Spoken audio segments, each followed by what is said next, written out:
Hey y'all, this is Ada Grace, and you're listening to the Black Girl Talks Pop podcast, where I talk about pop culture and the hits and misses in between.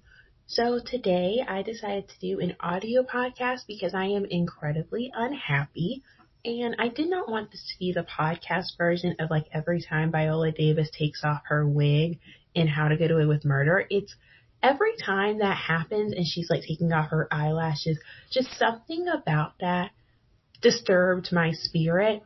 I think every time Viola Davis took off her wig, an angel lost its wings. That's how I feel. Or like a puppy slipped. Just something bad would happen in the universe. It wasn't right. Shonda was not right for that. I get expressing Black woman's vulnerability, but there was just it felt a little like Black trauma porn to me. It felt a little like we love seeing a dark-skinned Black woman get beaten down. For me, that just didn't sit right. It didn't feel like human. It felt like, it just felt like I think the only way is Black trauma porn. It just didn't feel right to me. It didn't feel like that was for me to relate to. It felt like for like a white person to be like, oh, she's human too. And that's not it. That's never it. And that just wasn't it. So I decided to do an audio podcast because I might get emotional. I might get a little angry, and I'm just not in the space where I can be that way on camera. So I want to talk about, before I get into it's a little bit tied to this movie. I want to talk about the movies Merry Little Christmas and Merry Little Christmas Wedding, and I just want to talk about a few enemies of progress that I thought of in connection to this movie and throughout this movie. So Merry Little Christmas Wedding really restored my faith in the series and made me excited about it. And it just really shows what happens when you can listen to Black women. And you know who listens to Black women? Other Black women. That's this whole thing, the way this movie went down, the joy it sent to my spirit, it could have only happened because a Black woman, Kelly Rowland, was in charge. It's the way, if you are not a Black woman, I don't want to hear your opinion on Merry Little Christmas. Merry Little Christmas. The little should not be in your thoughts. It should not come out of your mouth. You have nothing to say to me. Because Calendria Rowland really came out for this. you can really tell that there was a lot of thought into this about how she wanted this movie to come about, and just the way it came to it, the way it was received to me. It's only because a Black woman could do this. So let's talk enemies of progress that directly related to this movie. The enemy of progress I'd like to discuss is misogyny. If you're hearing something at the back, that is a heater boiler situation. One of my parents is in the shower right now. I'm at my parents' house for the holidays, so that's what's going on. I'm in a different room of the house, and there's going to be a few changes with audio, so I apologize for that in advance. So first, direct enemy of progress in this movie are just these channels that do these Christmas movies in general. That's Lifetime, Hallmark, and Netflix are the main offenders. And what is their charge? Misogyny. My thing with all of these movies is that they hate women. Why are we attacking women for going after what they want? Unless it's a man, unless they're going after a man, unless it's love, there's always someone guilting them. There's always someone undermining them. Why can't women have what they want? Unless it's immoral, unless it's illegal, let women have what they want. In every movie, it starts with Jackie wanting an all-white whatever, an all-white Christmas in her home, an all-white wedding, and her family just can't take it. They just won't let her have what she wants. And she even calls out her sister Kiki on this and says, like, hey, just because I want it doesn't mean it's wrong. And I completely agree with Jackie partly. She's an enemy of progress too, but we'll get to her. I'm talking about all of these channels that just won't let women be great, just won't let these women that have done the education or have the job experience or are just human beings that want things have what they want. There's always this message that what you want isn't as good as what life gives you anyway. And if life gives you lemons, make lemonade. What if I'm allergic to lemons? What if I just don't like lemons? I can have oranges, or I can have apples. I can have literally anything else, and it tastes just as good. I can have what I want, and it can be good. I should be able to trust my gut and follow it, or trust my list that I've had for years, or trust my Pinterest board and just have what I want. I think that would be nice. And maybe you would think that would be boring or devoid of drama, but for me, I actually think it'd be quite entertaining for Jackie to actually just get the all white whatever. Like, when I actually don't want Jackie and Tyler to have kids, I'll get to that, but whatever Jackie wants to do, whenever all white theme she wants to foist upon her family next, just let her have it and see what happens. Like, I actually think that would be a nice change of pace, and that would just have its own drama or its own conversation. I don't think it's bad to give women what they want, and especially in this case, I don't like disrespecting a black woman's wishes just for the fun of it, because honestly, why? What all the Liddles are doing, why? It's because they don't want it that way. Why can't y'all just accept that Jackie is not like the rest of y'all? Jackie is not living her best down-home life. She wants what she calls a sophisticated style, what she believes is more elegant, what she believes is clean and sleek. I'll get to that she associates with all white. There's a very clear theme happening. Maybe it wasn't intended by the writers, but I'm receiving a certain message, and it's looking pretty coded to me. With what Jackie's saying, she's not into the homey, comfortable, full of colors vibe that her family presents, the homemade vibe that her family presents, and she wants something different, and that should just be fine, because what is it? It's her home. What is it? It's her wedding, and the wedding planner was right, that, like, this is what she wants, and, like, we should all be here to do what the bride wants. In the second movie, like, the wedding planner is right. Delivery, questionable. Should he have said it? Questionable. But he was right, and even in the first movie, like, Jackie's right, like, this is my home, and I'm gonna do what I want, and that's the great lie of adulthood. When it comes to families, let me know if your parent said, when you have your own money, you can do what you want. I heard that my entire life. And then when I had my own money and had my own apartment, do you know what my darling mother said to me? My house is an extension of their house. Throw it away. Go back home. Go back to where? Your home. Are you kidding me? I did all this work. I did all the steps I was told to do. And that, I wanted to do, of course. It's my life, whatever. Some of y'all don't get it. Maybe you're not first gen, or maybe you're not given the same parental pressures. But I did what I needed to do to be able to survive on my own and pick my own place and buy my own place and furnish my own place. And here you are saying that my house is your house. How? Make it make sense to me. And now I'm telling you what I want. Then you're saying, but this is it. But I'm not, respecting tradition. You must be kidding me. So I was very Team Jackie most of the way through. And I just don't like how these networks continue telling women to not listen to themselves, that their opinions are wrong, that their desires are wrong, and that whatever option life throws at them, they should just accept. I think there is room to say, I do not want this, and I do not deserve this, and I am walking away from this. Not every guy in flannel is the one I meant to be with. We broke up for a reason. Why are we getting back together? Not every guy that's single and has a cute kid is meant for me to be with. If I said I didn't want kids, maybe I don't want kids. Like, come on. Or maybe if I spent all those years being in marketing, maybe I like marketing, and that's okay. And I don't want to settle in Christmas Town. Like, it's fine. And there is, I'm sure, a woman that's a career woman dying to visit Christmas Town and get that yearly fill of holiday spirit. But it doesn't have to be me.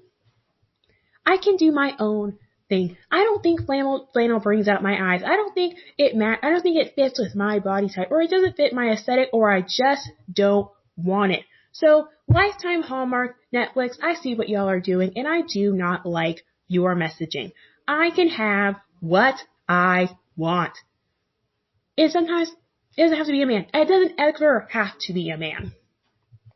I can pursue the job and not be shamed for it. I can have the nice house and not be called a snob for it. I can want things to be in their place because I am not a goddess of confusion and not be called type A or, have a mental condition like OCD foisted upon me. Like I can just be a person that likes organization and likes order. Like that can be fine. But we do have to visit the fact that Jackie's desires are unrealistic. Have you met your family? Why are you looking for something that's all white with your accident-prone family? With your family, you want them to come and enjoy it, and you know they won't like it. You've already seen it with your house, like they redecorated that. Why did you think it'd be different with your wedding? No, really, why? Your mom especially just likes to be involved to just be involved. Trina will also just follow in that because that's also her vibe. And Kiki has something to prove. So you already knew this was going to happen. So I don't understand why everyone learned from the first movie except Jackie.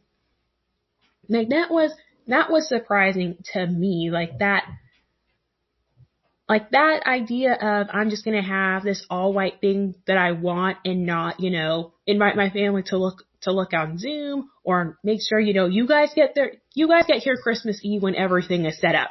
So I don't want any problems. Like that never came to mind. But also, while I want women to have what they want, I think it's free. I think it's like fair game for us to ask, why do you want it? Why do you want all white, Jackie? What is it about all white that speaks to your soul? Why do you think that it's so clean and so sleek and so elegant? Maybe your family's right. It is really boring and it smells a little bit like anti-blackness to me. That's just what it feels like. So the next enemies of progress are the anti-blackness of the black excellencies themselves, Jackie and Tyler. I want to start with her black excellence herself, Jackie. I feel like most of Jackie's anti-blackness is directed at her youngest sister, Kiki. Because as we said before, she likes everything elegant, sleek, sophisticated. All those words are applied to her all-white theme. Meanwhile, every time Kiki has made an entrance in each movie, she gets that like McDonald's commercial for blacks music at the background, like this is for black people, right? Like there's this like ratchet theme behind her. She always is wearing something that she never wear throughout the rest of the movie. They're always trying to like hype her up as this ghetto fabulous type of girl. And even if she is, there's nothing wrong with that, but they want you to think there's something wrong. The way Kiki is set up in every movie and introduced in every movie, you're not supposed to take her seriously because of the blackness that she represents, with the loud colors, with the patterns, with the background music. You're supposed to imply, oh, she's just like a frivolous being, like she's just like a silly character. When she actually really makes this movie for me, she made both movies for me, but especially this one, she really comes through. I think they're finally recognizing that Kiki is a fan favorite. I hope she gets the next movie. I'll talk about that more, but right now I have a gripe with Jackie. So because Kiki stands in a black expression that is different from Jackie's, she is not as respectable as Jackie. Jackie dismisses her as ghetto fabulous. But we have to remember a lot of fashionable things that Jackie may even like started out as being dismissed as ghetto fabulous because black people were wearing them. So a lot of things that Jackie might be praising now are descended from the same blackness that she rejects and dismisses because it's still associated with blackness. So she dismisses Kiki as in the way, as too loud, as too opinionated, as too anything that a black woman is not supposed to be. That's what Kiki is, and Jackie dismisses that at every turn. When every time Kiki has messed up and had to save the day, she makes things better. So when Kiki, was part of the family's effort to undermine Jackie in the first movie and ended up she was the one that advised Jackie to go after Tyler in the first place and said like, hey, you need to do a grand gesture. And like that green dress really worked. She elevated Jackie's wardrobe in the first movie immensely. And I think we see it paid off in the second movie, Jackie's outfits are much better, much more relaxed. They definitely help her body type more. Why? Because Kiki's qualified to go to design school. She just hasn't had the time to go. And even if she didn't go to design school, she knows how to dress. She even says it herself. She's a personal shopper by trade. She knows how to dress people. So, she helped Jackie. The green dress looked great. I felt like we could have changed up Jackie's hairstyle a bit to some curls, but we can talk about that another time. But every time Kiki is helping Jackie, she always elevates it. In the second movie with the wedding dress, why didn't? So Kiki's a personal shopper. Kiki's going to design school. She is more than qualified and she dresses better than you. Why would you not ask Kiki to help you pick out a wedding dress? Like, Kiki knows your style. Like, it was still, that green dress in the first movie was still that sophisticated, kind of, work appropriate theme that Jackie likes to go on, but it was a little bit more. It had the buttons, it had that amazing color. It was what Jackie wanted, but better, because that's what Kiki knows how to do. So why wouldn't you trust your sister that is qualified to look at clothing, that knows your measurements, that knows how to dress you, to help you find the most important dress of, probably your life, right? Why would you not ask for her opinion? Like, the dress Jackie had found originally was fine, but Kiki made it better when she fixed it. Because that's what Kiki does. But because Jackie looks at Kiki and sees that vivacious and sees that extraness and sees that loudness as bad, dismisses it as bad because the rest of the world does, she does not take the opportunity, the privilege of including Kiki in things. And so I do not like that at all. And she not only excludes Kiki from things, she actively puts Kiki down when other people do instead of defending her. So we have to revisit this wedding planner. Was the wedding planner right in calling Kiki out when she was in Jackie's business? Yes. Should he have said that? No. Would he have said that if Kiki was white? No. The way this wedding planner treated Jackie's family was very racist to me. He would not have treated the family differently if they were white. He would have actually acted like he was working for them instead of acting like it's an honor for him to be there. He is being paid for his services. He is benefiting more from having Jackie on his website, from having some black love on his website than the other way around. There were other wedding planners that Jackie could have picked, and she made the effort to pursue him. And I'm sure this man got some complaints. There's got to be a reason that he decided to abandon that French chateau he's talking about. This is just my theory. I think that website looks white as snow, and that's why Jackie went there. I don't think that Jackie's probably like as pro-black as we're led to believe. I think she's very much a respectability queen. And I feel like she probably did not see very many black people in the first place. That was not a red flag. He provides the aesthetic, that all-white aesthetic that she's looking for, so she actively pursued him. And he probably got a few emails, or he got a few offers turned down, because he does not have a variety of couples on his website. And so he needed the publicity. Because black love only attracts more black people. What do black people tend to have? Buying power. Black people are getting married just as much as everyone else, so it can only help. So he had the honor of helping this bride plan her wedding. And I think part of wedding planning is managing the family, not just managing the family so they don't cause stress for the bride. Instead of throwing Kiki under the bus, he should have said, this is getting handled, let me work with you, including Kiki, maybe even making Kiki feel like she's more involved than she actually is. And really like respecting her, because that is the bride, that is the person who's paying you, sister.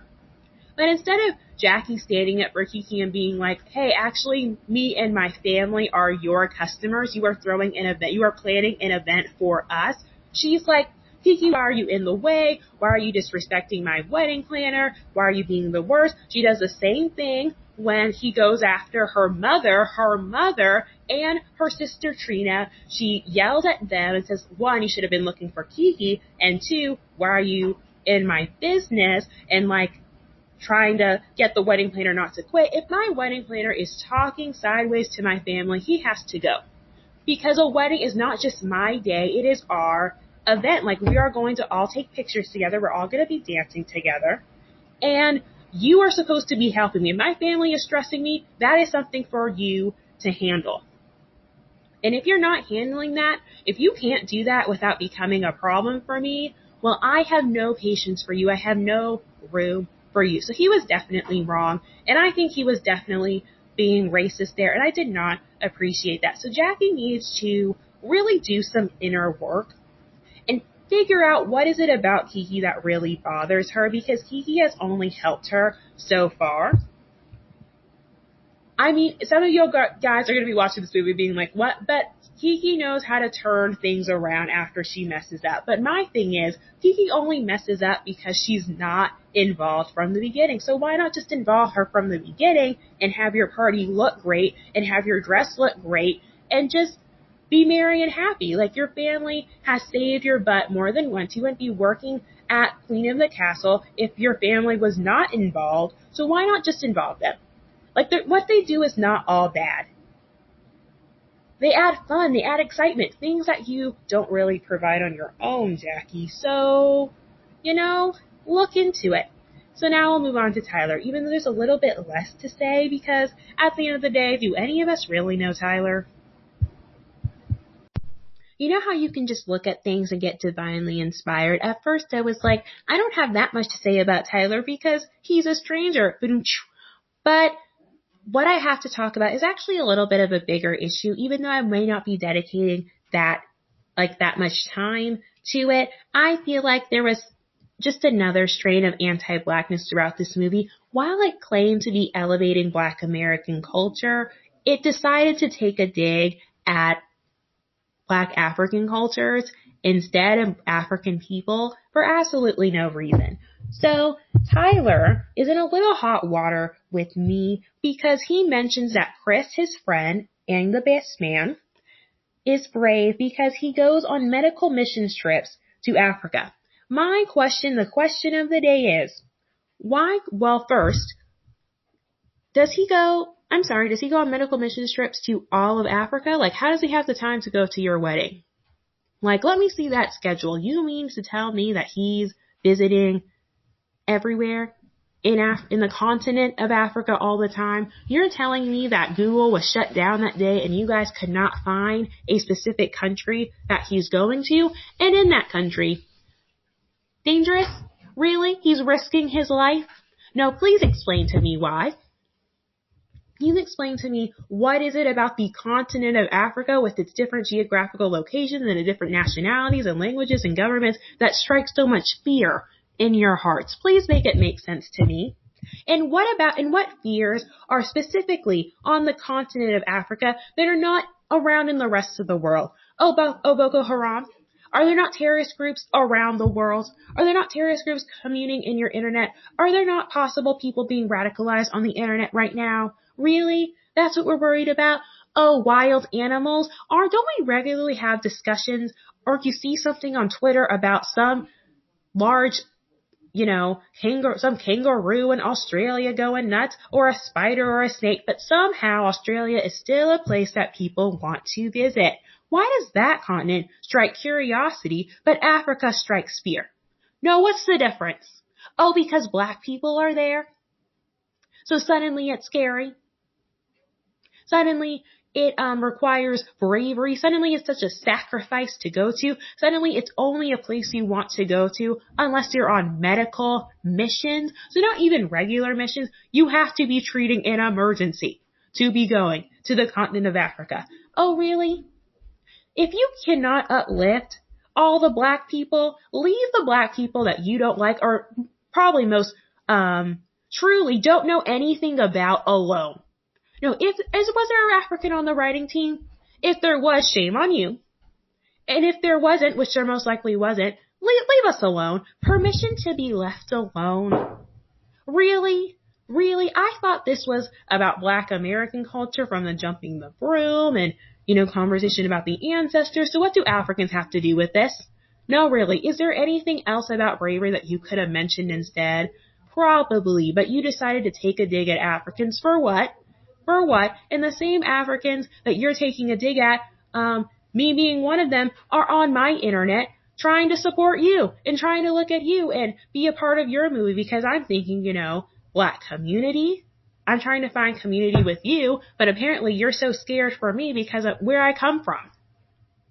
You have got to be kidding me. So the xenophobia was not great. The anti-blackness in that statement was not great at all. It was very unnecessary. So if you could just comb through Merry Liddle, Christmas, whatever is the third movie, and just comb through and say, am I punching down on Black people for no reason? Any kind of Black people for no reason? Is there something in this that would make a Black person kind of be turned off or feel uncomfortable? Because this whole movie, this whole series is here to elevate Black people and entertain Black people. So Black people, especially Black women, should be able to watch this movie and just have a good time. So we should not do anything that triggers them unnecessarily or say anything that offends them unnecessarily. Let's prioritize the people that put us on trending, number 6 and number 8 on trending. Let's edify them. Let's encourage them. Let's entertain them. Let's, treat them like a valuable customer, like a customer that's equally, if not more, valuable than some other people that would normally be watching Lifetime because, this is kind of their time to shine. Let's do that.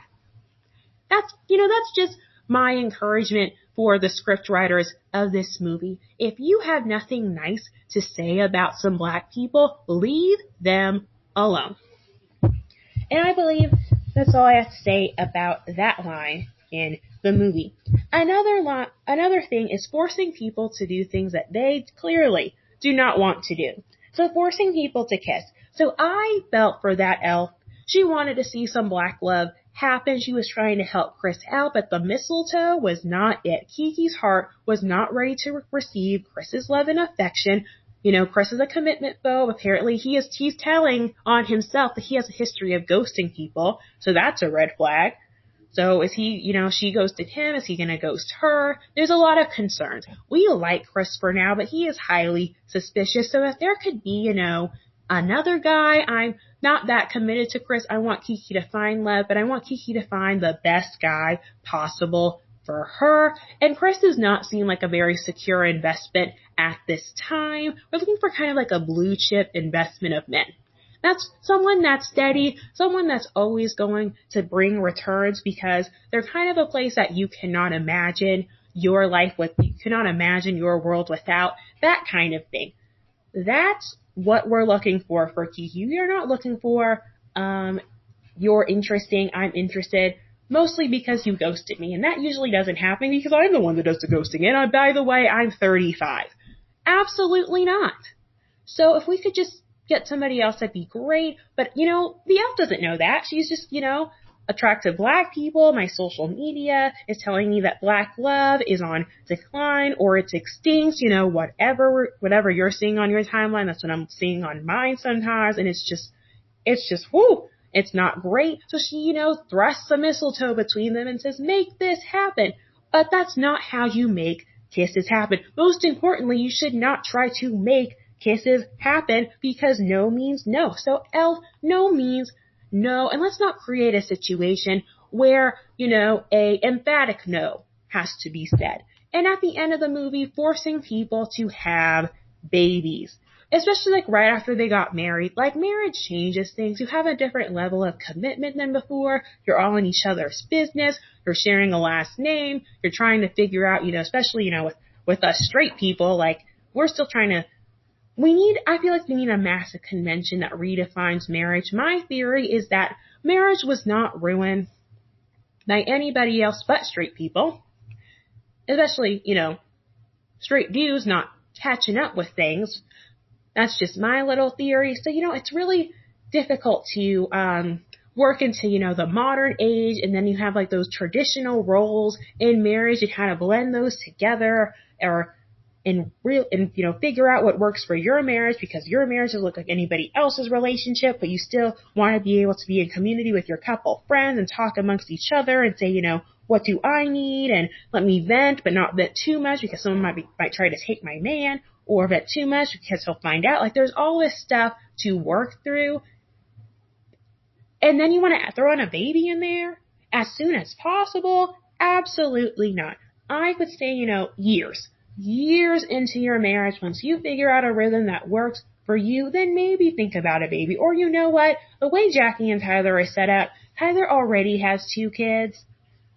I don't think he needs a third. And I just feel like the way Jackie is set up, like she's trying to get out, trying to feed those kids some olives and kale or whatever her smoothies are in.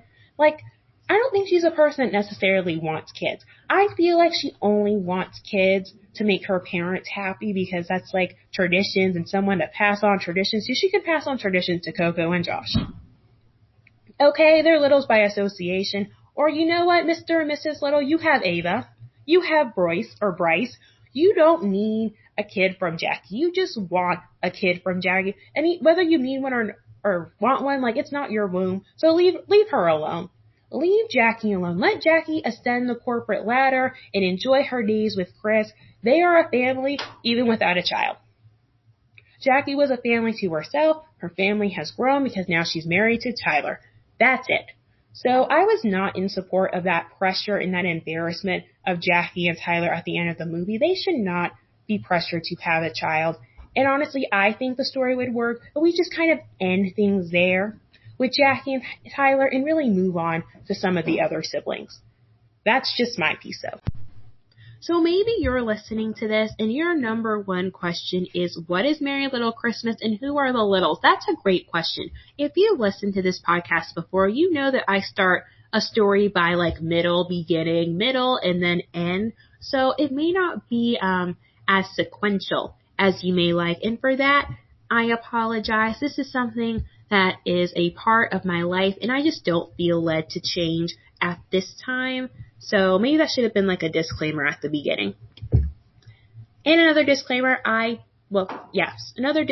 don't know any of these people I mentioned. If I talked about an actor or celebrity or whatever, I don't know any of these people. I just know what I see. Well, I just see what I see and I comment on it. So I try to prevent harm as much as I can, but if I cause harm, I apologize and I look forward to adjusting and growing as a person and as a content creator. So let's move on. So what is Merry Little Christmas? So Merry Little Christmas and Merry Little Christmas Wedding is a series of Lifetime movies, Lifetime Christmas movies specifically, that feature Jackie Liddle, played by Kelly Rowland, and her zany family, the Liddles, as they celebrate Christmas each year. And at the end of the day, this is supposed to be like a rom-com, but it really is a family movie that just so happens to have romance happening in it, as many of these Black movies do. The racism doesn't surprise me, but really Black movies have been doing what Hallmark and Lifetime and Netflix are doing for years, just throwing a bunch of talented people together and seeing what happens. So it was no surprise that the family dynamics of the Littles completely work, because Black actors have just been in these type of roles before and they're talented and whatever. So I was not surprised that the family dynamic worked. I was a little disappointed that the romance aspect, especially in the first movie, was lacking significantly, especially since it's being on Lifetime and that's supposed to kind of be that's the angle that they sort of bring in. So that's what the movies are about. So let's talk about these Littles. Who are the Littles? So there's Mr. and Mrs. Liddle, Mom and Dad. I'm sure they have names. I don't know them. They are retired. Mom loves cooking and providing for people, and the dad likes familiarity and consistency. He's learned to choose peace by following along with what Mrs. Liddle wants, unless it takes him out of his comfort zone. He is very quietly stubborn, but the way that they transport their home to different locations is very much like my parents, so I found that heartwarming. It is not just us immigrants that like what we like. So, whatever, y'all make fun of us. this was just confirmation that we are not alone. And it was very, yes, as I said before, endearing, heartwarming, all the feels. That was cute. Then we have the eldest daughter, Jackie Liddle, a tech entrepreneur with her own company. I forgot what this company is called. I believe it's Liddle by Liddle Media or Design. I think the name is super cute. Let me look it up. Liddle by Liddle Lifetime.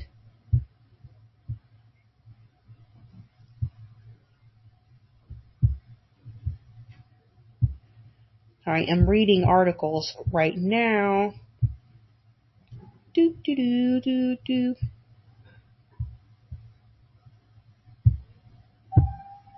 Yeah, I'm not finding this immediately, so we're probably going to abandon it. What? I just found out the director is possibly a Nigerian. So that's exciting. We love that. I'm getting distracted. I know I'm getting distracted. Okay, so I'm on my Lifetime. I just want to know what this company, it has Little by in the title. So it's cute. Sorry, I don't know what that was. Should be more prepared. Back to my outline. She has her own company that features her last name. Cute. She's type A and she likes having things her own way, as we talked about before. Then we have Trina, aka T. She's a former nurse who now works with her husband, Julian. They have 2 daughters. They're always trying to find ways to strengthen their bond, but she always puts her family, especially Jackie, first. Her role in the family is a mediator, but she's just as messy as everyone else. And lastly, we have Kiara, my girl, aka Kiki, my queen. She has a son, Bryce, along with a man, Aaron, who we've never met, and a dog. She's a personal shopper. She wants to go back to design school, but she can't afford it right now. And she's kind of the black sheep of the family because they claim that she's the cause of most of the drama. And maybe because I'm biased because I love Kiki so much, but it's just not true. There is propaganda in this movie, and I will not stand for it. So let's talk about this first film, Merry Little Christmas. Should it exist? Should it be part of canon? It's not good. And I don't know if it's so good it's bad. I did enjoy trashing it with my brothers and my family friend when we all watched it together, but I don't know if I'd enjoy watching this movie by myself. So I don't know if it's that kind of bad it's good. I feel like it requires like a group effort to really, examine the movie. Kind of like a Step Up 4. I liked that experience of going, I think I had some cousins with me when we went to go see it and we all decided it was terrible together, but I'd never watched Step Up 4 again, especially by myself. So this is kind of giving me that feels, but because my heart is so warmed towards the sequel, Merry Little Christmas Wedding, maybe that warmth, maybe that affection, that fondness has given me the strength to go back and examine Merry Little Christmas with a lot more compassion because I can get ready for the blessing. That's the sequel. But what's wrong with the first film? Why is it not good? Why is it not good? Well, the first question, it's because it only provides questions instead of answers. And in the world of Hallmark and Lifetime, there's only so much intrigue that's supposed to be had. The comfort of these movies is because I know the end from the beginning. I'm not worried about what the ending is. The only question is how we get there. And it's an end that I'm supposed to want to happen. I'm supposed to want these people to get together. I'm supposed to want that cute little mom and pop shop to be saved. I'm supposed to want, that, magical old man they meet to wink at the camera and be like, I've been an angel this whole time. Or something like that. Or I want, the dog to lead everybody home and remind us of family. Or whatever this movie's telling me. I want all of those things to happen. And I just feel like I did not necessarily want Jackie and Tyler to get together. And that was a bummer because I'm supposed to want to. I'm supposed to want this black love to happen. And I think there were a few detractors from that. First thing, what is this soundtrack? So there's this huge fight about Jackie not allowing her mother to help her in the kitchen. And, the mother's like, don't you want to pass down the tradition and talking about the ancestors? This is like one of the bigger fights in the film. And we kind of get this like, do-do-do-do, do-do-do-do, do-do-do-do. It's not like exactly that song, but it's set to this kind of like, isn't this crazy? And I get the feeling that whoever mixed the music for this movie has no idea what's going on. They don't understand the storyline. I don't think a black person put this movie together or put like the music for this movie together. If they did, shame on you. If they did, you missed the mark entirely. If they did, you must have been like watching Netflix while doing this because you did not do your job. A movie like this definitely needed music to add that extra like black family warmth and culture and feeling to the movie that I was looking for. I was looking for a few more jazzier numbers, just some kind of, like I would love like especially with the idea of the family of like the dad bringing in his records and that record player. I would have loved to see more like, I would love a scene of like you watch the record spin and that's like a transition to the next scene. Why am I doing your job for you, Lifetime? Like, why is that? That's what I don't understand. And seeing like, okay, this is a song I got, this is a song I love, and maybe even them even having like more obscure pieces so that you can afford the rights, because that might have been a problem. Like maybe you can't get that song, but maybe if you had done like songs that were a bit more of B-sides or obscure artists, that would have given them like the chance to shine and really like paid attention to black artists and kind of added to that whole like supporting, pro-black message that this movie is supposed to be a part of. That's what I'm thinking. So missed opportunity there. But let's move on to my next gripe. And then a common theme is this like E-piano 180s style music that they use when it's supposed to be a sad scene. Like that's the thing. It's supposed to be sad, but it kind of feels like, oh, sad scene, like, or whatever. Like it doesn't really fit with what's going on at all. It's just like you wonder, like, did the person doing the soundtrack for this movie actually watch the movie at all? Are they really like paying attention to what's going on? Do they get these characters? Does he understand like the cultural significance of it, or even just basically like the storyline itself? Or I don't know, like it just doesn't fit the vibe. And I really felt like E-piano 1 should have stayed in the first movie. Unfortunately, we got it a little bit in the second, but I'll move on to praising the second movie in a few minutes. Let's talk about this first one. So yeah, I just felt like the timing was weird. My next gripe is with these unnecessary scenes. I feel like this is something that I've seen in not one but two but what's that? Did that happen in No Time Like Christmas? I don't think it's a handshake. I don't think a handshake happened in that movie.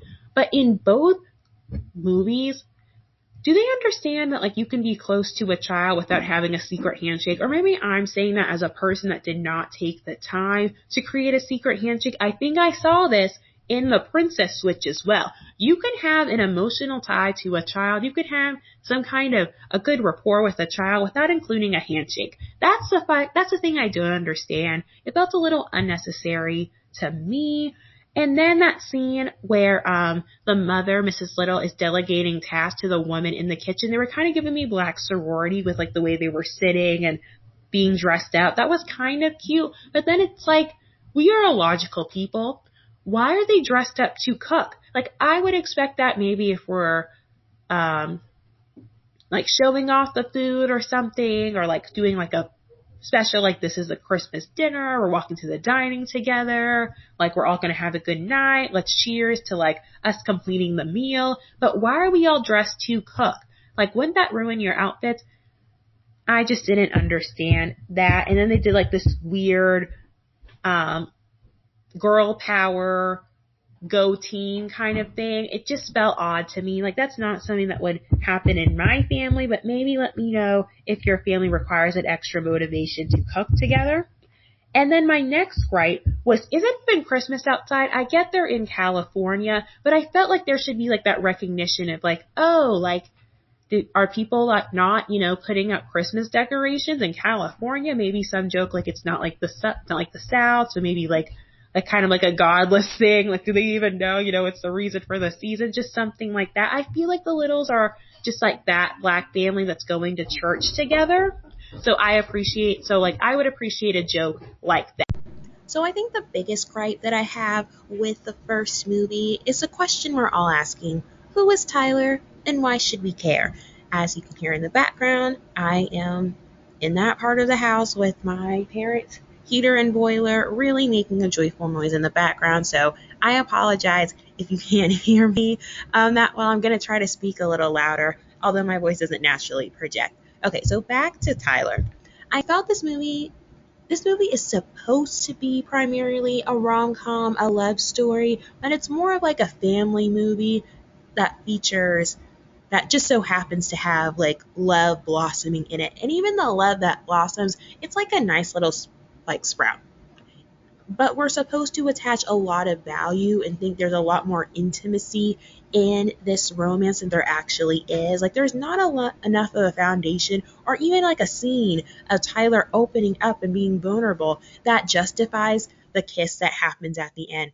And usually we're supposed to like cheer and think like, yes, this is settled when the two characters finally kiss at the end of these movies. But this time I was like, what? That doesn't make any sense. And that's the fault of the writing. So the writing sets itself up for failure when usually it's supposed to like start something and then kind of sow like those open-ended things by the end of the movie. That's how what I think like writing usually works. I'm not a writer, so like maybe, I'm just part of the audience. I thought that's how that worked.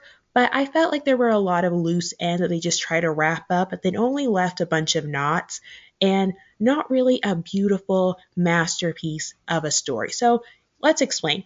So in the beginning, there was a website, a dating website, and Kiki and T, aka Trina, are trying to get Jackie to open her heart again. Well, actually, we should start at the meet cute. So the meet cute is when Tyler shows up at Jackie's door with a package that had gone to his house instead of her house because they're neighbors.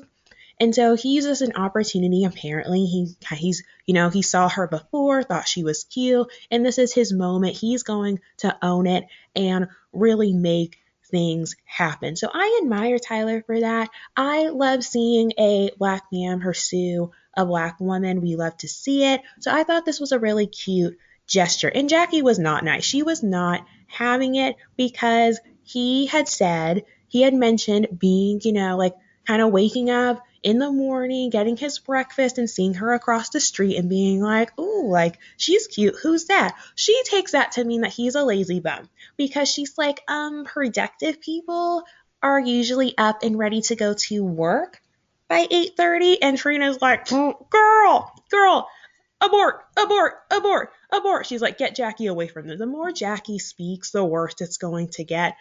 She said, thank you. We are taking this package. And, Jackie, close your mouth, forever hold your peace. What are you doing?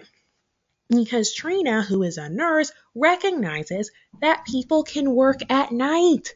Trina was making sense. And also, it just explains a lot about the second movie, this wedding, because I was wondering where were Jackie's friends. Jackie has class. Jackie has style. Jackie lacks tact. Like, who would really, really, you're going to say that to someone you just met and someone that you just met and is trying to be nice? Are you kidding me? So that was really not a good look for Jackie. So Kiki and Trina are trying to get Jackie back out there. I love the scenes between the sisters the best. I love the chemistry between those three actresses. It was very believable that they were sisters. And, they're having their wine, they're catching up, and they decide to go on a dating website and make a profile for Jackie. And she's protesting, even though she doesn't have time to date. So, where are you going to meet him? Right? And they see Tyler's profile. And Tyler mentions that he has 2 kids and loves dogs. So one of my favorite YouTubers, As Told by Kenya, asked a very important question. If you have a kid, why are you here with me? Tyler has a lot of time on his hands for someone who has 2 kids and it's the holidays. Like, shouldn't you be with your kids during the holidays ideally? And if you are not with your kids during the holidays, that would be very unattractive to me. So if we had just seen so I would have preferred this movie to be like more family centered. like, I mean, the storyline, like, it doesn't give us that many interactions between Jackie and Tyler anyway, so I don't know why they decided to market this as a love story. I would have loved this was just Merry Christmas, the Littles, and then they're setting us up for a second movie where we talk about Jackie and Tyler's relationship. So I thought it would have been cute. And Tyler's like handing over the package, saying, like, I'm going to the airport, gotta, spend time with my kids during the holidays. And then Jackie's like, okay, being rude and stuff. And then we kind of like set us up for that next movie. And then maybe she reaches out to him or they like connect online and we see like a few cute messages and it kind of sets us up for their love story in the second movie. But that's not what happened. Instead, Tyler is everywhere. It's giving us very You on Netflix. It's giving us very the talented Mr. Ripley. It kind of seems like he's trying to like finagle his way into the Liddle family. I actually think that would be hilarious because it's Lifetime, so they've at first they were kind of known for being the network that had those like crazy murder stories, true crime stories. So I would love if like all of their rom-coms had like a little bit of like a dark twist, kind of connecting their origins with like their present of being, um, Hallmark, but quote unquote woke. So I would love that, but that's not the case. Tyler's helpfulness is supposed to be an attractive thing, but I'm really surprised that like Jackie and all her rudeness never acts like, don't you have kids? But then he'd be like, how do you know I have kids? And she'd be like, because I stalked you on the internet. So, or just something like trying to ask more questions than she does, but maybe it's like more like another knock on Jackie. Like Jackie's kind of selfish and self-centered. So she's like more than happy to have Tyler like be interested in her and here to rescue her and her family. And she's not really asking a lot of questions about him. I would actually think it'd be funny during the third movie if Tyler pointed that out. Like, do you actually know anything about me? And then, her and the audience would be like, no. So, especially in this first movie, like he doesn't have kids, he doesn't mention his kids, and he doesn't have a dog, and he doesn't interact with Kiki's dog at all to be like, I love dogs, just to kind of like make it make sense. So that was like a huge, especially the kids. I didn't care for the dog that much, or I don't care about dogs that much in general. I think they're fine. I think they're cute. It's just a little bit too much affection for me. But I just felt like that was just a huge, just gaping hole in the storyline of just like this is supposed to be our lead, but he actually like gets probably like the least amount of screen time or character building in this entire movie. And I really didn't feel like we got time for the chemistry to build for the amount of like physical intimacy and emotional intimacy that we're supposed to believe they have. So there is especially one scene in Tyler's restaurant. He ends up saving the day somehow. They're in the restaurant celebrating, doing like this. They're like giving away presents and food to poorer members of the community. And like, I guess Tyler's having some kind of like special Christmas dinner as, some kind of like a special Christmas dinner that's free and for, as I said before, like poorer people in the community. So I thought that was a really, cute gesture. But again, this is a lot of work for someone, with kids during the holidays. I'm just saying. And then he's like going up behind Jackie and like rubbing her shoulders and they're just like holding each other. And they've only talked about like 3 times before that. The first time Jackie was rude. The second time was when they met in some like little cute Christmas store and Jackie decides to buy a snow globe of Santa riding a motorcycle because like Tyler like appreciates kind of like the silly side of her. It's like this whole thing of like Jackie is constantly trying to be type A and be perfect, but Tyler appreciates her imperfections. It was cute. And then the third time was when, well, maybe actually 4 times. Third time is when she gives him Christmas cookies and they sit outside their porch. And it's like, this is a perfect opportunity to talk about, Tyler's missing children. But instead we talk about, Jackie needing to appreciate her crazy family or something like that. And then the fourth time was in the park.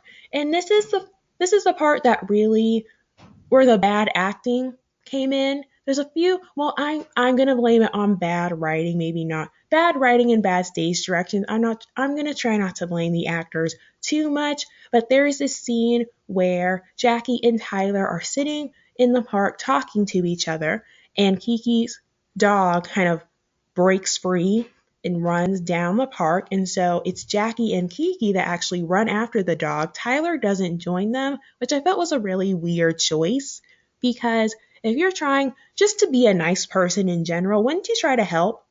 Or wouldn't you try to see, wouldn't you try to help get the dog? But he doesn't. And so Jackie and he are running on their own, and then Jackie ends up getting hit by a frisbee and falling down. But she does it in a very odd way. This reminded me of Anne Hathaway's death in One Fine Day or just One Day, where she had that terrible British accent.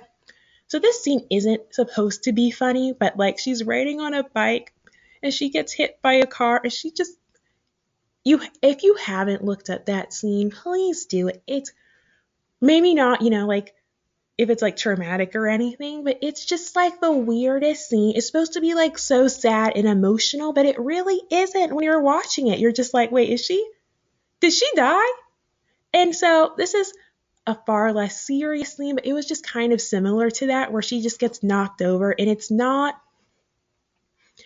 treated with the drama that it could have been. It was not created to be this beautiful meet cute moment of Tyler rushing to her side and being like, are you all right? And she's like, I don't know, or something like that it was like supposed to be. And I think in true Jackie fashion, she'd like be like, I'm okay, whatever, and it'd be kind of funny, that like push and pull of their relationship that's supposed to be cute in rom-coms, but we're not getting any of that. It just seems really awkward when it was actually supposed to be a moment that was supposed to grow their relationship, I felt. So we don't know much about Tyler except that he's incredibly helpful and has way too much time on his hands, not even as just a father of two, but as someone that's running a restaurant during the holidays. Like, wouldn't that be a busier time than it is? Busier time? Wouldn't you like want to be helping out if you have, people that are taking vacation or can't make it or whatever? Like, shouldn't you be at your restaurant? So I thought that was really strange. And so when Jackie ends up going across the street to grab Tyler and kiss him in front of a stop sign, that was not romantic either. It was just kind of like, how did we get here? How did we get here from not learning anything about this man? The most we learn about this man is from a website, not the man himself.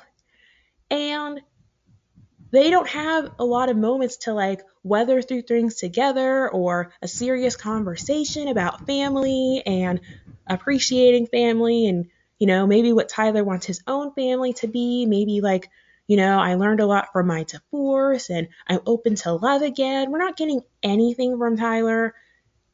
We learn a lot about Jackie, so it just feels a little bit lopsided to me for a movie that claims that both of them are the leads. So, and I'm totally fine for guys getting totally spies treatment where they just, pop in and out.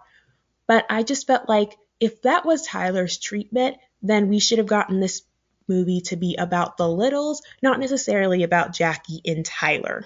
So, but maybe they thought it wouldn't sell as much if it was just about, if it was just about the family. But I feel like, you have Brisha Webb, you have Kelly Rowland, you have two actresses that are, pretty popular amongst Black fans. We appreciate them. And I feel like Black people, I think I've said this before, we have plenty of movies like this where it's just about families during the holidays and you're, navigating every single couple. So we don't really need this to be a rom-com. I actually feel like it's like a nice callback to those movies of like the early 2000s and 90s where it's about, Black people gathering during the holidays. I think that would have actually been really cute and refreshing.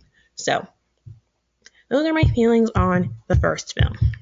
And now moving on to the second, which is definitely redemption story for sure. Oh, my last gripe is about Trina's baby. Trina's baby, I'm guessing like I could not find who that actress was. That baby is not black, or does not, seem black, or is not black presenting at all. That was looking very like, and the baby is adorable. I was thinking more of like a Latinx child, and it makes no sense to me. Lifetime, you've been accused of this Cosby Show colorist um, casting before. Why could you not find a black baby? It's the way it's the way I fail to understand it. And I saw like a few commercials like this where you would have black parents and a like biracial presenting child. And I don't appreciate that. If you take the time to see that black love is important and have two black adults, can they please have a black child? Can they please have a visibly black child? There I there are plenty of opportunities, like, and if you want, this biracial child to be in your commercial, then have that interracial couple. But it just feels like there's this agenda to make it seem like there has not been black babies born since 2000, and I don't get it. I don't I don't understand it. It's not true. And if you like I don't understand it. Black babies are just as cute as other children. There are plenty of, I'm sure, black parents that are looking for casting opportunities. When you go through content consumption with the idea of black people can do everything and black people are doing everything, you will find them. I was thinking about like K-pop podcast and trying to get more into that community on Twitter, and I just thought, I like K-pop as a black person. Let me find K-pop podcasts. Let me find people on Twitter. And do you know what? I found some. If you are actively looking for them, you will find them. But I noticed in this movie especially that there were not any dark-skinned black children. I I think at least they were lighter skinned black children, and then this child, like, y'all could have like said like, hey, like, let's just put in our own decorations after the crew comes or something. But this was just all general, like the Littles being petty. And these kids. So Ava and Bryce end up ordering Christmas presents for themselves on Jackie's card. So Jackie has this like Siri or smart home thing called Vincent, and the kids just think like this is like Vincent's a magical genie. And it was very odd that the kids did not realize that like this was not free. These children are like 8 or 9 years old. They are not dumb. They are not completely clueless. And I was surprised they did not get in more trouble for doing this. Who knows how much Jackie ended up spending on all these presents. I thought it was cute they turned it around and ending up giving the presents away at Tyler's restaurant, but I felt like there was not enough. They were just like, oh, kids. And I do get wanting a better representation of a black family. Maybe not doing like the way I'm going to get these kids, the way these kids are going to get B. Like, that's maybe not the reaction we'd want on our Lifetime movie, but I felt like some correction, some like scolding, some like you're grounded or you're going to have to wash these dishes or something was in order. So like, I do understand that the black community does need to review the ways we have disciplined, quote unquote, children over the years. I do get there's a certain amount of lack of care, lack of emotional sensitivity that has been passed on from generation to generation. You got to be tough. You got to be strong. You got to get together or you'll be whipped into shape, But there still needs to be some degree of correction and discipline and order, and you can do that without physical violence, I think. So that lack of parenting, which stretches into the second movie, is still an issue that I have. And sorry, I had to unlock my phone, get back to my notes. And then Kiki herself. So she does she does encourage Julian to put up the lights, but he could have stuck up for himself. And I feel like Julian does need a little bit more of a backbone. He does still need to kind of think some things through of like, Jackie wouldn't like this. Jackie wouldn't appreciate this. Kiki, why are you really doing this? Are you really doing this for Jackie, or you're trying to like show her up or prove something to her? Like, you can put up these Christmas lights at your own house. Did you put up these Christmas lights at your own place? Like, come on. And then her dog should have been boarded. If she could not find someone to take care of her dog or look after her dog. I know we don't like boarding our pets. I know it's not right. I know they hate it. I know they get anxious. But if you know your dog trashes your house when you're gone for too long, why was that never mentioned? Why is it like, hey, like, we have to get back to the house in 30 minutes or my dog is going to lose it? Or why didn't you bring a cage for your dog or put your dog like in a certain room with some food and calm him down? Like, why was this? Or like give him, some kind of medicine to calm him down, some kind of something. You know, I just there was just a lack of thought in Kiki's actions that did deserve a bit of, a little bit of side-eyeing. But I do believe that even though Kiki is just as messy as everyone else, she is not the messiest, and she is not like completely untrustworthy. I really felt like they were trying to bring something, like make sure we didn't believe her when she mentioned that she had lost her suitcase and needed Jackie's clothes. Like, Kiki said it herself, she's a personal shopper. Like, she's not like destitute and trying to bum off of Jackie. And I feel like that was kind of what we were supposed to think when she said she lost the luggage and like now needs Jackie's clothes. She does not need Jackie's clothes. And most importantly, she probably doesn't want them because Jackie's style does not match her style. And I personally love the way Kiki dresses. I think she has better style than Jackie does. So there's this weird thing that goes on through the movie where she constantly brings up lost my luggage. And I really don't like that, especially since Kiki is kind of like the quote unquote like blackest one of the cast, and one that's supposed to kind of signal a certain kind of blackness, a certain kind of stereotypical blackness the most. There was this way we were not supposed to take her seriously. We're not supposed to trust her. And, she's kind of a bum because she hasn't gone back to design school or something. So I did not appreciate that. It turns out she actually did lose her luggage, but fortunately they got the Christmas angel who ended up saving the day. So I think those are all my thoughts on the first movie, and then I'll move on to the sequel. And sorry if you heard my stomach growl. I'm starving. I'm going to get some food, and then I'll get right back to this. And now we have got to talk about this sequel. There are very few sequels that are better than the first movie, and this has to be one of them. Like, I'm strongly considering buying this movie. I enjoyed it so much. I thought it was so cute, like just a movie to have as part of your collection or just something to watch over and over again each year. I thought it was super cute, and I mean, maybe it's just the time and place where I was when I watched this. Like, I'm not saying that's going to change your life, but it truly blessed mine. Let's talk about Merry Little Christmas Wedding. This is what happens when you listen to Black women. This is what happened when you listen to Black women that are here supporting you, that are, cheering for you, that want you to win. You listen to them and you only win some more. And I really loved being able to watch this. Like, this is the first time that I've watched something live on Twitter and seen the comments. I thought it was so fun. All the GIFs were hilarious. I loved tweeting along with everybody else. It was really just, the whole experience of this was really fun for me. Okay, let's start from the beginning.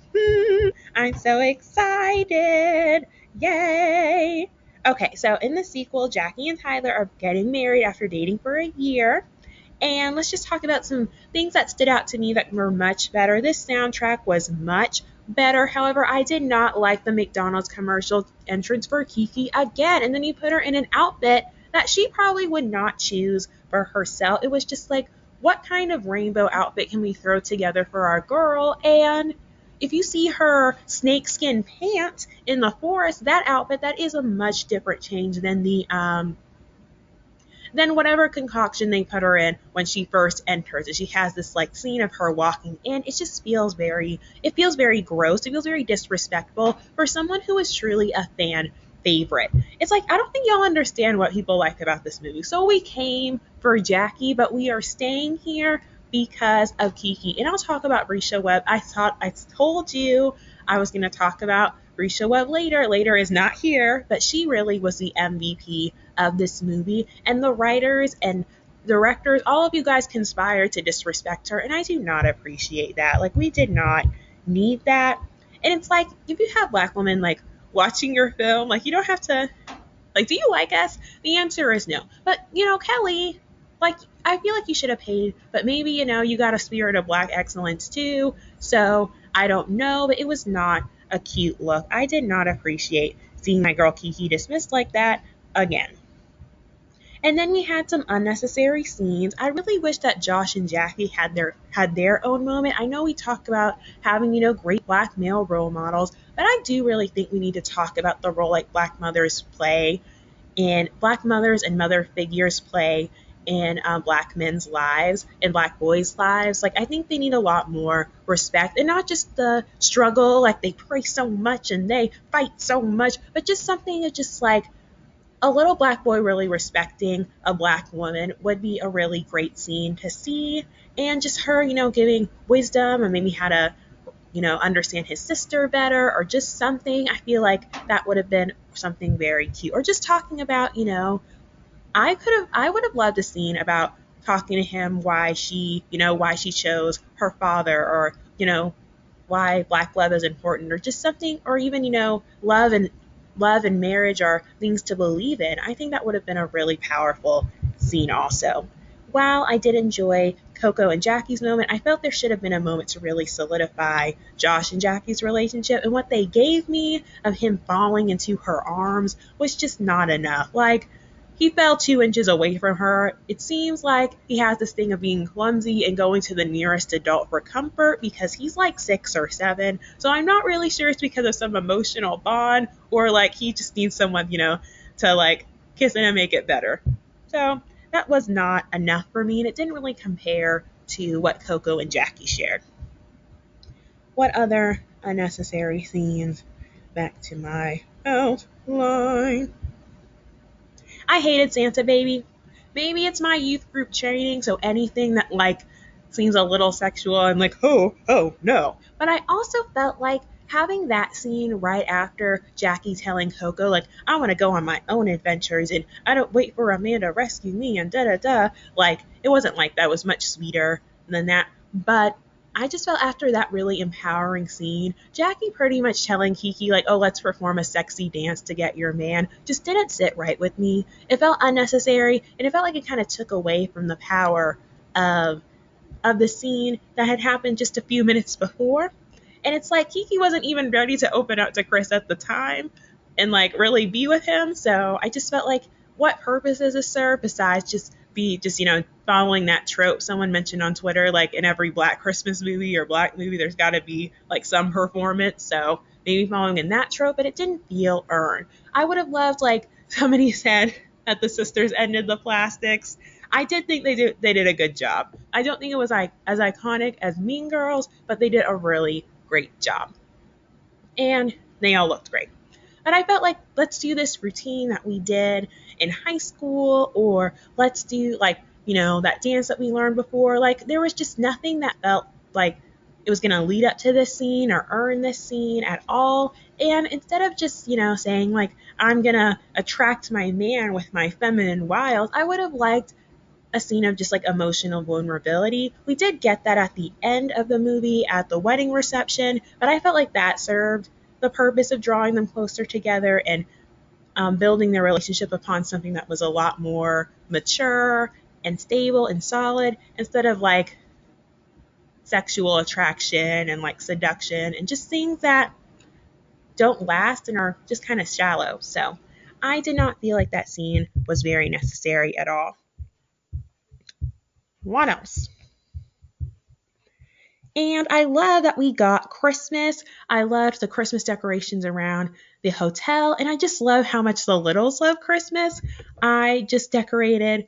I helped my mom decorate for the house for Christmas, and I definitely did not have as much Christmas spirit as they did, but they definitely inspired me to get off my butt and just, I feel like as you're older, for me at least, now that I'm spending money for Christmas, I enjoy it a lot less. But just to see a bunch of adults that really enjoyed Christmas was refreshing and encouraging to me. And just finding that holiday spirit from family rather than material things. So I thought that was really cute. And I loved the change of a dress for Santa. I really thought that was an adorable scene. That whole thing, like, where is that hotel? That level of customer service was just really sweet. And I loved seeing Black kids like having whimsy and believing in magic, and Black parents really encouraging that in them instead of being like, Santa isn't real. I kind of got that like reality check treatment, but of course, parents are stressed during Christmas time. But I think it's nice to see the Black family in a different light. I think there are plenty of tweets and jokes about like Black parents being realistic and laying down the law. So it's just really refreshing to see just generations of Black parents and grandparents encouraging their children to dream and imagine, so much so that they really want Santa to know where they are, and the hotel, supporting that by giving them that change of address notification from Santa was adorable. So that was really sweet. And I really thought the parents deserved to win the snowman contest. I would not have thought of turning a snowman upside down. So that was actually pretty cool. And just them and these Christmas trees, it's getting ridiculous. So I really look forward to figure out what they're going to do with this Christmas tree in the third movie. The fact that they decided to bring a Christmas tree from their home to this hotel is just, it's sending me like to just a place of so much happiness. And I would love a movie with just the kids, like exploring the hotel for Christmas, kind of like a Home Alone or Sweet Life of Zach and Cody moment. I think it's so like my favorite Christmas movie is Home Alone, so I think it'll be really cool to see Black kids being that adventurous and being able to explore and really feel like they have a safe place to just be kids. Since they weren't being supervised anyway, I think that'd be really cute to just have a full movie around the first scene where Josh is like, will Santa know where I am, to his granddad, and his granddad's like, I'm sure Santa will know your geographical location, and we're all like, okay. And that scene where they were on the roof trying to make signs for Santa, which is very funny. I appreciated that. I would just love, and maybe ending at Julian giving that change of address notification. So I think that would actually be a really creative movie for Lifetime to do. As much as I love all these rom-coms, I would love to see different types of Christmas movies being produced by these networks. I think that would be really refreshing. Which I realize is a word that I use a lot. So I apologize for that. Another thing I like about Tyler, this was supposed to be about Tyler, but there were just so many enjoyable characters in this movie. Coco's my girl. I just loved all the scenes with her, especially when she did Jackie's makeup. I thought that look had potential, so she was going in on the blush, but I really liked the blue lipstick, actually. I was like, I saw a tweet that kind of said the same thing, and I was like, Kelly's actually rocking this. Maybe a little less blush or a different shade, but I can see this. I'm seeing something together in my brain, and it looks good. So I would love a little thread of Coco maybe getting better with makeup throughout each movie, because I want 10 little movies. Yep. I mean, there's so many people, and I just have lots of ideas. As I enjoy things, I start to kind of like do people's jobs for them and come up with storylines, as you've already heard. So I'm perfectly fine with 10 of these. I feel like it's only going to get better from here. I love how much Tyler loves the Littles. I think he and his parents, I love that they're just normal people. I've just accepted the Littles are themselves, and they are just here for the ride. So I love how he caters to Jackie and really supports and comforts her. When Kiki ruined the dress, as it was inevitable how they did it, I did not see that coming. But I love how you see Kiki be like, nope, I'm not going to ruin it. Nope, I'm not going to ruin it. And then ends up ruining it anyway. That was really funny. And I thought Brisha Webb acted that out really, really well. But when Tyler tells like Kiki, like, girl, you got to go. I loved that. It seems like he really understands the family dynamics, and he's just here to support Jackie and not necessarily correct her like you'll never learn, but just be like, whatever happens, I'm here to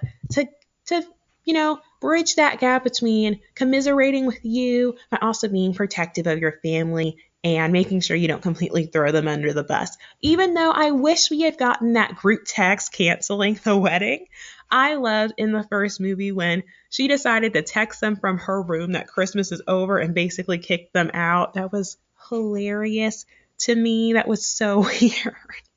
But since Tyler has been there, she's kind of grown up a bit. But my favorite thing about Tyler is how he supports Jackie and just caters to her and comforts her. I love that he has learned that the Littles are always going to bring the fun to any event, even if Jackie refuses to learn that lesson. And he is there to do damage control. He is there to keep the family away from Jackie when she is about to lose it. And he's there to comfort her. He does a great job with commiserating with Jackie and also defending and protecting her relationship with the family. I really appreciated that the most of their conversation. Well, I appreciated him talking about the importance of marriage and that the marriage is really their focus, not the wedding. Like the wedding's just a day, and even though it's not going her way, as long as they're married and together, that's most important. It was really nice hearing a Black man especially, talk about marriage and wanting to pursue that. But I really appreciated him taking the time to defend her family. Even that little comment of him calling the wedding planner spoiled, I said accurate. Like, at the end of the day, the wedding planner is here to do a service to Jackie and her family. Yes, he is serving those Black people, and he needed to treat them with a different level of respect. But I've already talked about that before, and I really love that he just, even like with that comment, he was saying the wedding planner was wrong. Even though Jackie's family did overstep and did disregard Jackie's plans, they should have been treated with respect. And you need to find someone who will protect your family when you forget to. You need to find someone who will defend your family when you forget to. And Jackie dropped the ball in that one, but I'm really glad that Tyler was there to defend defend them and not necessarily defend their actions, but really say, like, you love your family's a priority to you, and you can really tell that he's fully embraced them. Him calling Julian his brother, that was really cute, and I really appreciated how he always took the time to be at Jackie's side and really show that I am committed to you and I'm committed to being part of your family. So I thought that was very sweet, and that really won me over, even though the book and his penmanship was really great. I was feeling a little insecure about my cursive because I was like, this is nice. Of him taking the time to notice all of Jackie's quirks and flaws and just saying, I love them all. That was really sweet. That moment where he was copying her and her blinking was so cute. I appreciated that. His humor, his low-key, funny, like dry humor was missing from the first movie. So I really appreciate that we got to kind of see Tyler's funnier side in this one. I'll allow that joke about him saying that a gift from Kiki is probably ticking. I'll allow it. I was a little like, don't come after my girl. But he did protect Kiki from Jackie when she ruined the wedding dress. He's like, girl, you gotta go. Like, I'll take care of this. You've done enough. So that was funny. But my favorite part, I think I didn't notice Tyler's funny side until the end of the movie. It's not until, like, looking back, I've seen it all now. But when he was kind of reacting to the Littles, like overreacting to that chandelier, and he's like, guys, it's a chandelier. Like, maybe you have to see it to believe it. But that was like, okay, I see that ad lib. Like, that was funny to me. And what other part? I like that now, besides having family and kids, he has a friend Chris. So let's move on to Chris. I only like Chris because he likes Kiki, and I think Kiki deserves her own movie. I'm not sure Chris needs to be there. I do appreciate Chris liking Kiki because we love a man that appreciates a woman with a personality. I think Kiki never leaves her personality at home. It's always with her. And that's very different from Jackie, who really only brings out a bit more, well, a bit of her fun side when she's with her sisters. I think Jackie just has Jackie's just a different personality type than Kiki is. Like I just have to accept that, like the Liddles need to accept that. And I get why Jackie is the way she is. She is the eldest sister. So she's the one, she's not just the oldest, she is the oldest and a woman, and she's a dark-skinned black woman. So she has had the weight of the ancestors on her shoulders for years. So you can get, like, of course she's uptight. Of course she doesn't know how to relax. Of course she needs people around her to remind her to de-stress and know that everything's going to work out in some way and to be flexible. And, like, of course. It doesn't mean even though I understand her, it doesn't mean that I have to hang out with her. So I support Jackie, as I said before. I want her to have her own way. It doesn't mean I have to be necessarily be there to see it. So I prefer watching Kiki. I thought that stroll in the woods to get acorns was kind of ridiculous. I'm pretty sure there's a Michael's nearby, but I did think that physical comedy of Kiki on Chris's shoulders to get the acorn and them falling to the floor, I thought that was a lot more believable than our frisbee moment from the first movie. So I did appreciate the superior acting there. So even though Chris and Kiki were cute, there's a huge red flag. And I think that we need to revisit this like the honest jerk, the honest asshole. Like, he's an asshole with a heart of gold, like that kind of personality. That is not cute. That's like the grown, like, bad boy from Wattpad. None of these people are cute. None of these people are appropriate romantic partners. So him saying, I like you, but I ghost people and I'm 35, that's not acceptable. And then there's this whole thing of like, you ghosted me. Well, I probably deserved that. She's like, yeah, you did. And we're supposed to be laughing like, no, both of y'all were wrong. Instead of just admitting your feelings like, hey, I like you, but I'm not ready for a relationship. Like, can we make this casual? Or, hey, I'm not ready to pursue anything. Like, let's call it time of death. Like, you guys could have done that and you guys could have done it over text or over a phone call if it was too difficult to do it in person, like ghosting each other. I thought that was very immature for both of you. And so Chris saying that, like, he's a commitment phobe was a huge red flag for me, especially like, Kiki has a child, right? So it's not just her. And women's value does not come from having children. So even if Kiki did not have this child, it would still be unacceptable.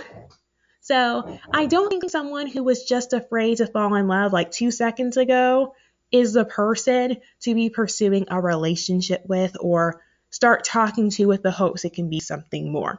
Like, if you were a commitment phobe, 2 years ago, but now you're ready for love, that'd be different. But Chris has still, been pretty gun shy this whole time.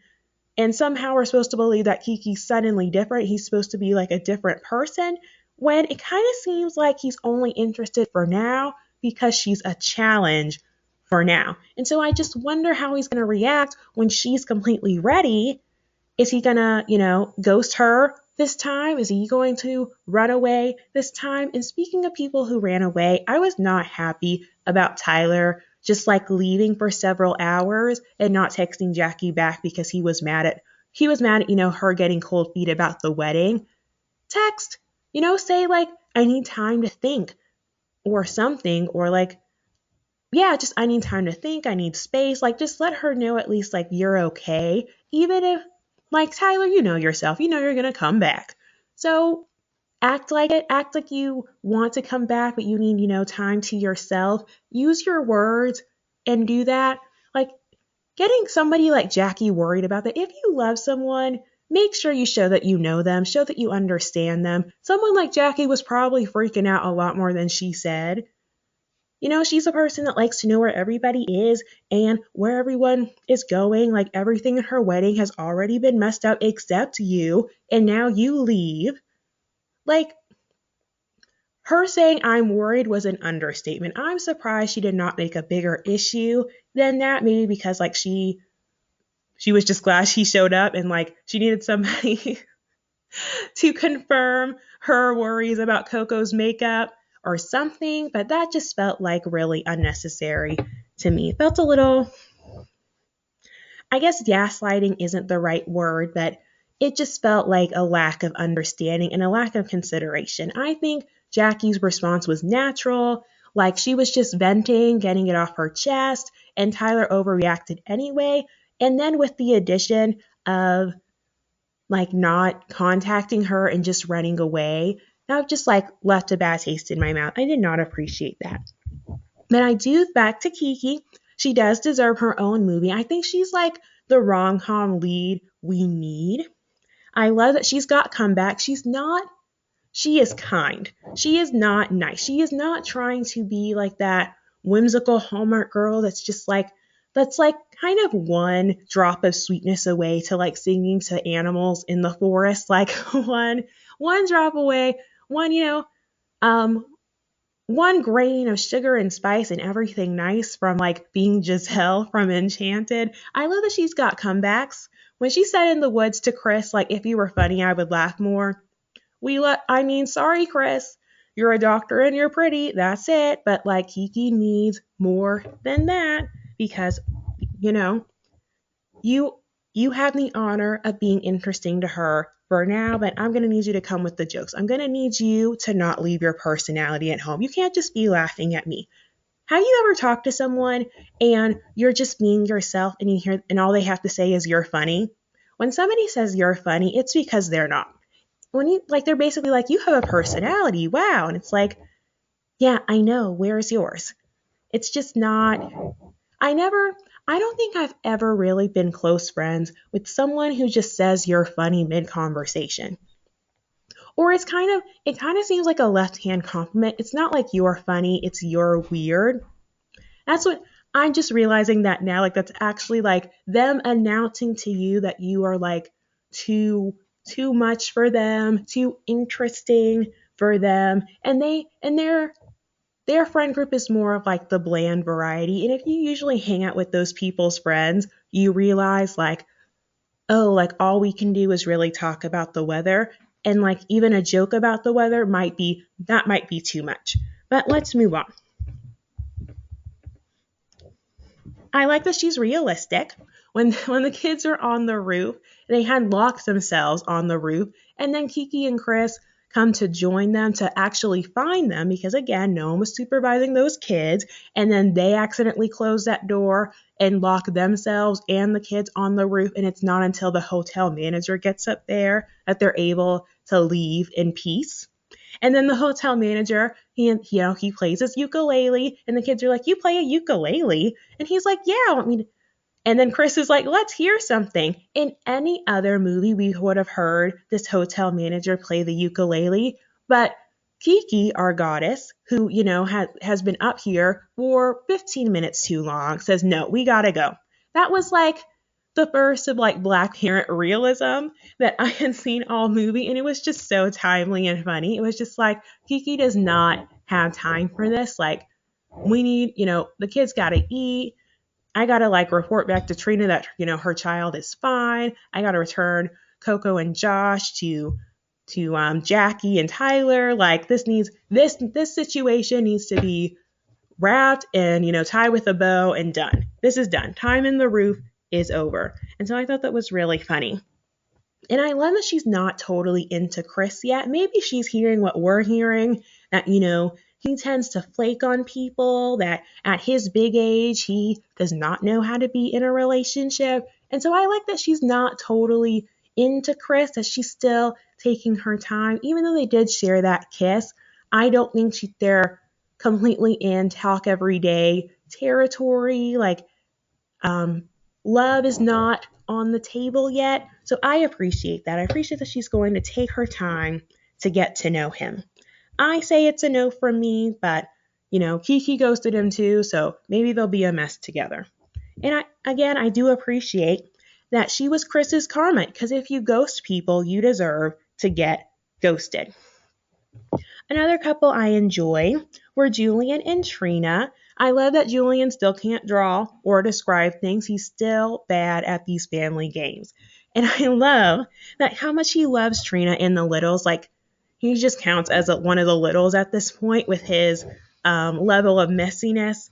I really appreciated in the first movie how he was Kiki's partner in crime. I wish it had continued to the next movie because I really appreciated them as a brother-sister pair. And I really think that Trina needs to set aside time for him. It seemed that Julian was initiating more of the romantic stuff, and then Trina would just quickly end it anytime her family members, especially Jackie, needed something. And she's going to have to give more in an effort because Julian is giving me like 5-star guy territory. He loves the family. He loves you. He wanted to join the family business. He is just completely supportive. I just think he's great. And so I think Trina needs to really, keep the fire going and continuing to lock down this relationship. And I agree with Jackie that, if you wanted like a romantic road trip, like you should have made that happen. Kind of not in the middle of my wedding, but I do think that Jackie needs to do a better job of just kind of reading the room and seeing what's going on with everyone else.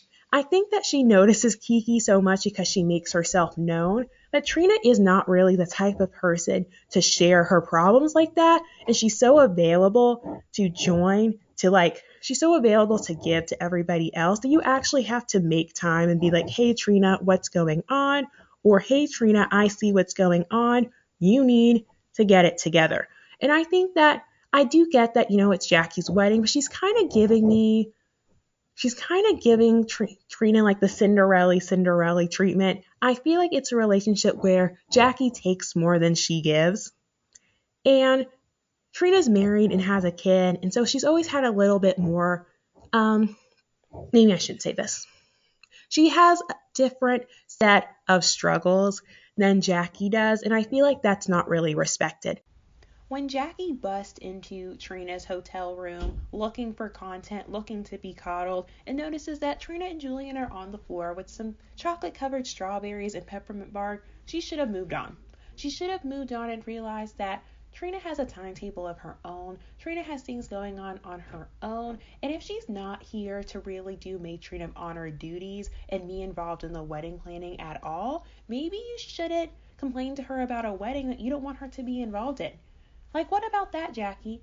Or why don't you go complain to Tyler, the man you're marrying? Or why don't you have a friend?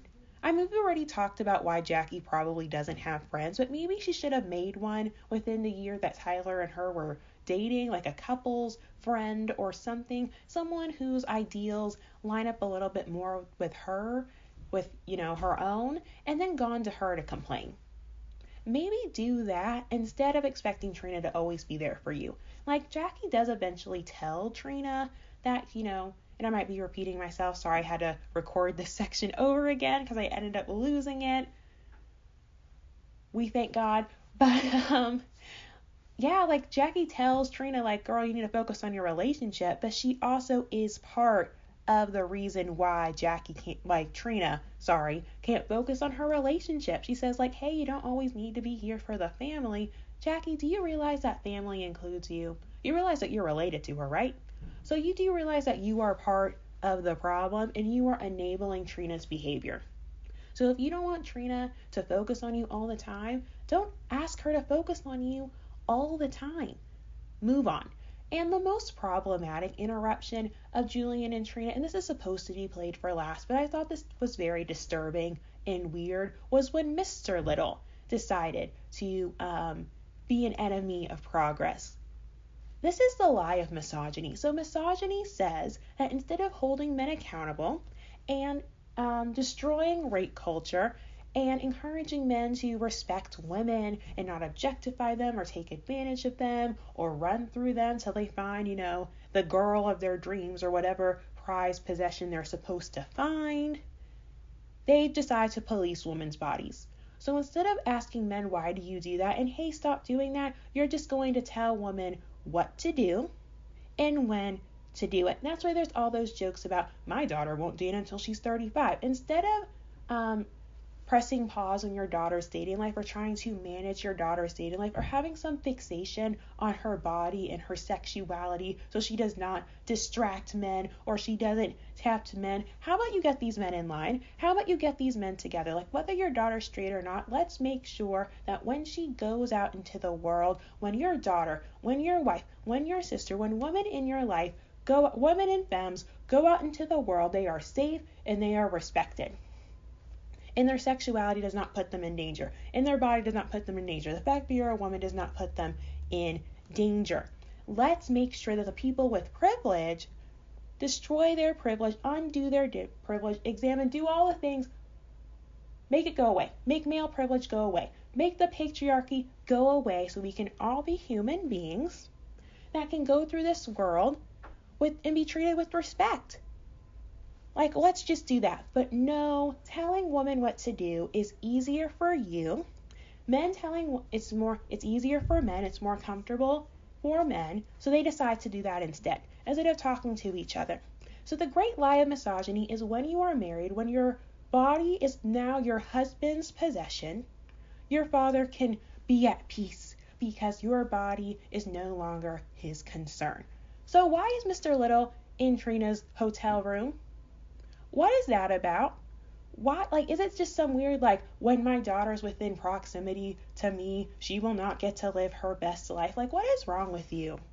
Or is it like, I would even say, I get that when it's, in your house, but, she's married and grown. What? That's weird.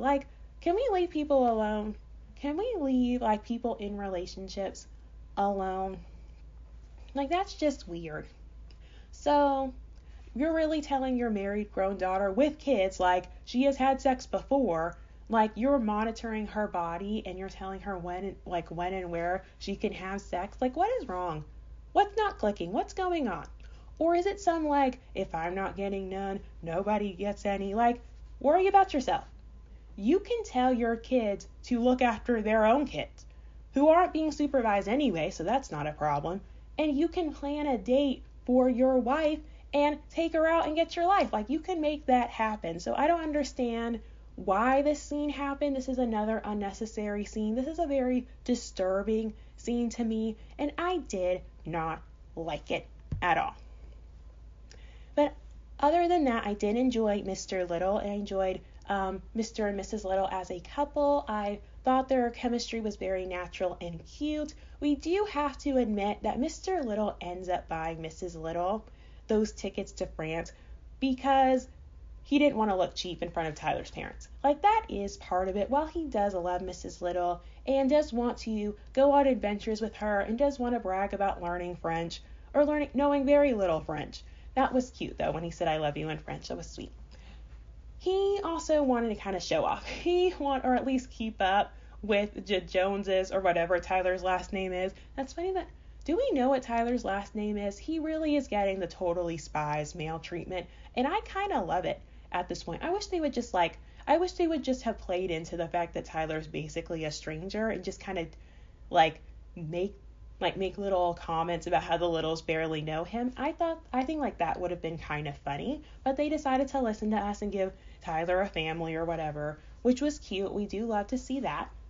But so I wish that there had been a little bit more of a revisiting of Mr. and Mrs. Little's relationship. I thought that was very cute, and maybe just a little bit more prodding and motivation for Mr. Liddle to get those plane tickets. But I'm glad that Mr. and Mrs. Liddle will have their adventure, and I look forward to them taking Christmas trees to France.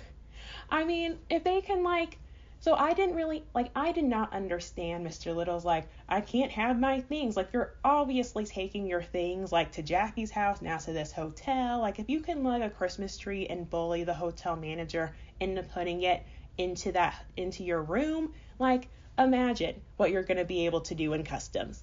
I would love to see Mr. and Mrs. Liddle get their own movie about international travels. I think that would be so cute. The Littles in France. I'm calling it. It's movie number 9. I'm thinking of Tiara's number 9, and I'm getting really excited. Number 9. I love Tiara. Okay, we're moving on. So I think, let me see, there are some continuity things that I really enjoy. I love the moments of Black culture. I feel like the first movie kind of faltered a bit with that, the ancestors and passing down traditions speech that Mrs. Liddle was trying to give, especially with this.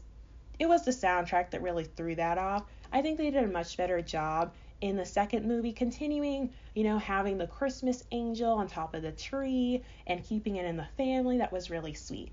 And I loved when they jumped the broom at the wedding, and just hearing about Black love and wanting to see generations of Black love was just absolutely beautiful to hear about and watch as well.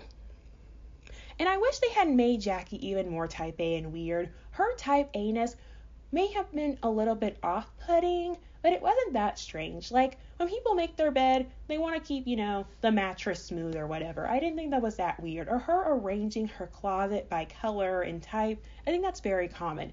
I don't think they stretch the type A thing enough to make Jackie kind of like, I wish Jackie was just as wacky as the Littles, but kind of in her own way. And they hint towards that, but they don't really go all in. And I think that would have made me like Jackie a lot more.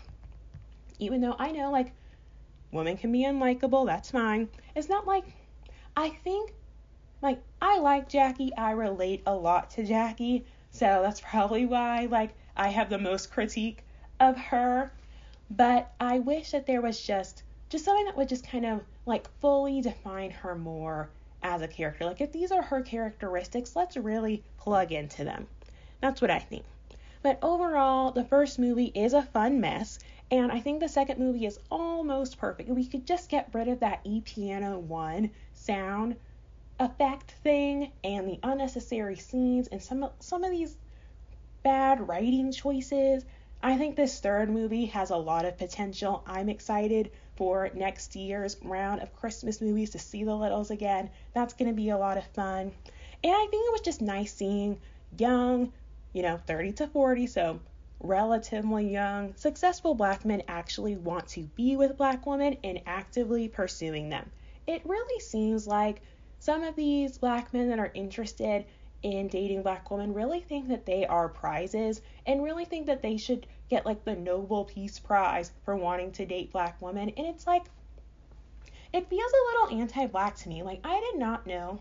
Maybe I'm a Black woman, so I just don't know how terrible I am. But I didn't think it was such a sacrifice to date us.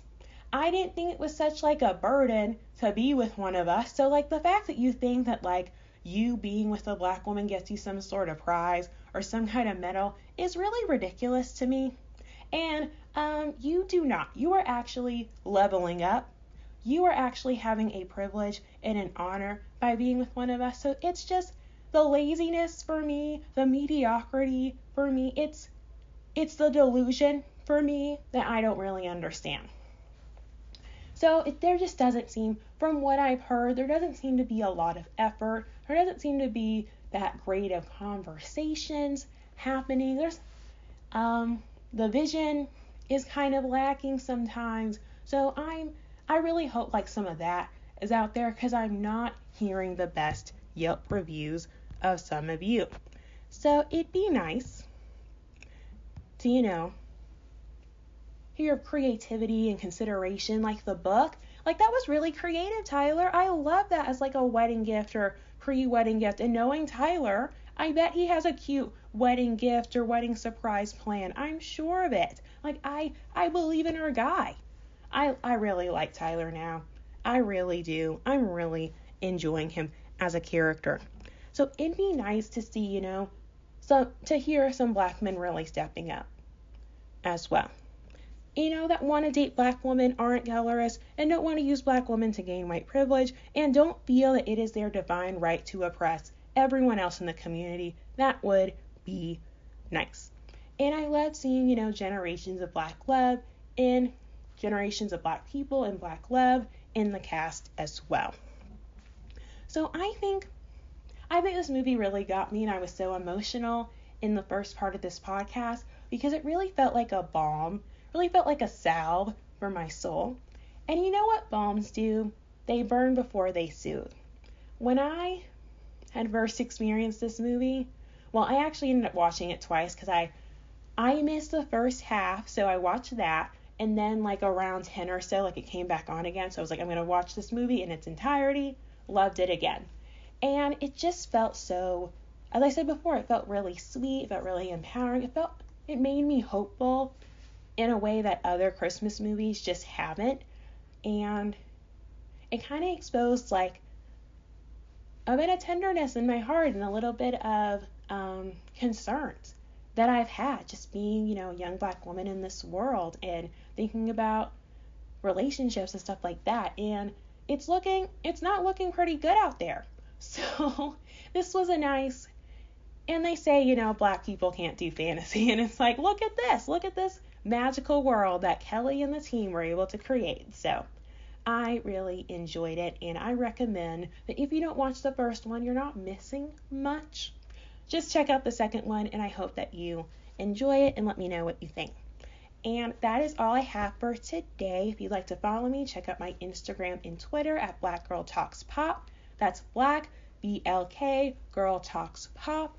And I have Spotify playlist that I regularly update when I buy music. So I have my R&B bays where I shout out black women in R&B, black women and queer people and less represented people in the R&B space.